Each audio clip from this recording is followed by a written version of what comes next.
Second law of thermodynamics. Second law of thermodynamics का यह another statement है। अलग अलग स्टेटमेंट दिए जा सकते हैं लेकिन सबका मीनिंग एक ही होता है। The entropy S is a state function. In a reversible process the entropy of the universe is constant, और in an irreversible process the entropy of the universe increases. जैसा कि हम पहले देख चुके हैं,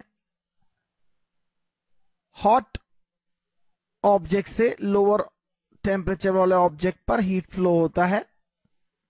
this is an irreversible process, और इस प्रोसेस में एंट्रोपी चेंज जो है वह, अगर आप देखें, इसे सिस्टम ले लें, इसे सराउंडिंग ले लें, तो इस प्रोसेस में एंट्रोपी चेंज जो है वह पॉजिटिव होता है। मतलब कि सिस्टम प्लस सराउंडिंग का टोटल एंट्रोपी चेंज अगर आप लेंगे तो यूनिवर्स की एंट्रोपी चेंज हो जाएगी, और इस केस में टोटल एंट्रोपी चेंज जो है वो पॉजिटिव होगा। तो साफ दिख रहा है यह इरिवर्सिबल प्रोसेस है। The entropy of the universe increases. Delta S जो है वह सिस्टम प्लस सराउंडिंग का डेल्टा एस जो होगा ग्रेटर देन 0 होगा। और इसे प्रूव करना कोई मुश्किल नहीं है। अगर मैं चाहूं तो अभी प्रूफ करके दिखा सकता हूं। अगर मैं थोड़ी सी हीट यहां से रिवर्सिबली ट्रांसफर करता हूं और उस थोड़ी सी हीट को कहता हूं dq, तो रिवर्सिबली सराउंडिंग से सिस्टम पर हीट ट्रांसफर करने में हमें टोटल एंट्रोपी चेंज क्या मिलता है। सीधी सी बात है, टोटल एंट्रोपी चेंज जो होगा ds होगा।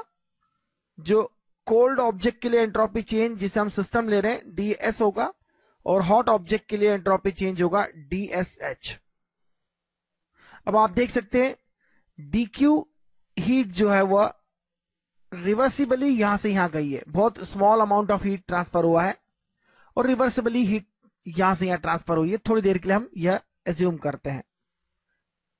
तो आप देखिए क्या होगा, इसमें कोल्ड ऑब्जेक्ट ने हीट लॉस गेन किया है, हीट गेन किया है, इसलिए एंट्रोपी चेंज की बात करें तो dq जो होगा वो पॉजिटिव होगा। हमारा एंट्रोपी चेंज वाला फॉर्मूला क्या है, ds is dq reversible divide by temperature. तो entropy change SC colder object के लिए, जो हमारा सिस्टम है, उसके लिए एंट्रोपी चेंज क्या होगा, dq divide by temperature of colder object. और हॉट ऑब्जेक्ट ने एंट्रोपी चेंज कैलकुलेट करना है तो वह भी dq होगा बट नेगेटिव। क्यों?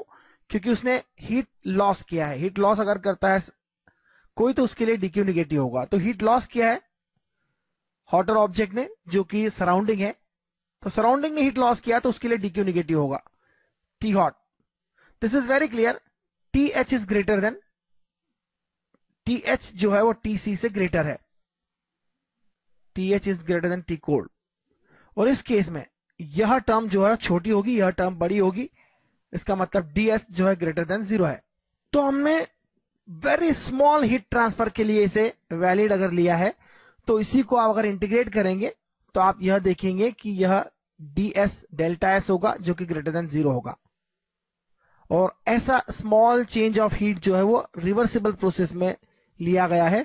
इसीलिए हमने यह रिवर्सिबल प्रोसेस का जो फॉर्मूला है, रिवर्सिबल प्रोसेस में जो एंट्रोपी चेंज कैलकुलेट करने का फॉर्मूला है, वह यहां यूज किया है।